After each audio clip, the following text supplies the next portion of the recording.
by telling us your name and how long you've lived in Venice. That'd be great. Okay.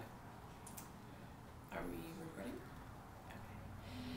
My name is Myia Davar, and I've lived in Venice for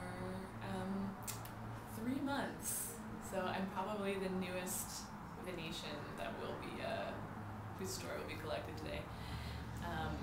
And probably the most temporary Venetian, because I'm only going to be here for another month, and then I leave.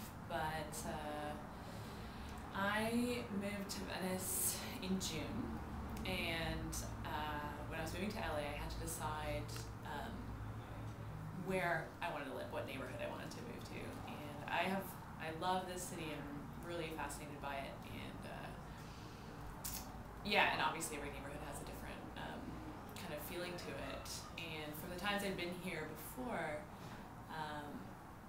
I was really pulled to Venice for a bunch of reasons. I think, well, one, I'm carless, and so having a bike is kind of my main form of transportation. There's not that many neighborhoods in LA that you can do most things on by bike, and I can do that here, which is great. And Venice kind of feels like a small town in a way. I think it's changed a lot, and that's something I find really interesting.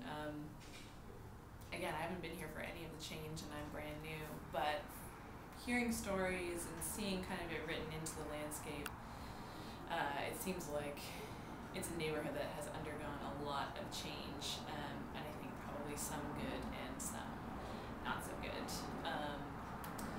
And there seems to be a lot of activism in Venice too. I mean, there's some amazing art going on here, and I think Venice has a tradition of that, but I'm really excited about all the community art stuff that's happening here. So that's my my perception of Venice. I gotta say, the clouds have been kind of hard. the divide between you know, all that runs along 405 is a powerful one. So whenever I go kind of into other parts of the city where it's sunny and come back to Venice, I'm reminded, oh yeah, the ocean is right there, which is kind of a good thing. But, yeah. So, had you been to Venice before you moved here? Yeah, I had been here a few times. I think I visited LA maybe like 5 times before I came, and been to Venice a couple times, and definitely, I mean, the boardwalk always stands out as something like, wow, this is nowhere else, there's nowhere else in the world that this could exist. Like, it's such a unique circus. I mean, like bodybuilders and tourists and snakes and roller skates and palm trees and skateboarders and basketball. It doesn't really all fit together anywhere else. So that was sort of like maybe the symbol or the icon of Venice that I remembered the most strongly. And I guess, what was your, I know a lot of people have their own idea of LA stereotypes and Venice stereotypes. When you told people back in your hometown that you were moving to Venice, I mean, did they have a certain perception of it? I think it's funny because when I told people I was moving to LA, the first reaction was like, why? And then I got very defensive, and I was like, look, LA is fascinating, and these are the reasons why. And so people, I think, didn't really know that much about Venice. So if I said, you know, I was moving to Venice, people would be kind of confused, or the people who had lived here said, okay, cool, that's good, you're gonna be fine.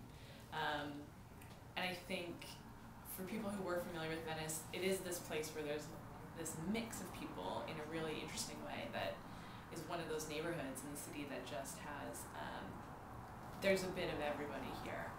And I think that's reassuring for people. I think that means, you know, gentrification is not totally a complete project, that people can still be together in one place. Yeah. Do you have any questions for Myia? I don't know. I'm not too sure. Do you remember the first time you came to Venice? Yeah, I think so. I don't remember exactly how it happened, but I think I came to Venice like from the boardwalk or from like Santa Monica. I can't remember if I was biking or walking, and came across the beginning of the boardwalk and was sort of like, what is this?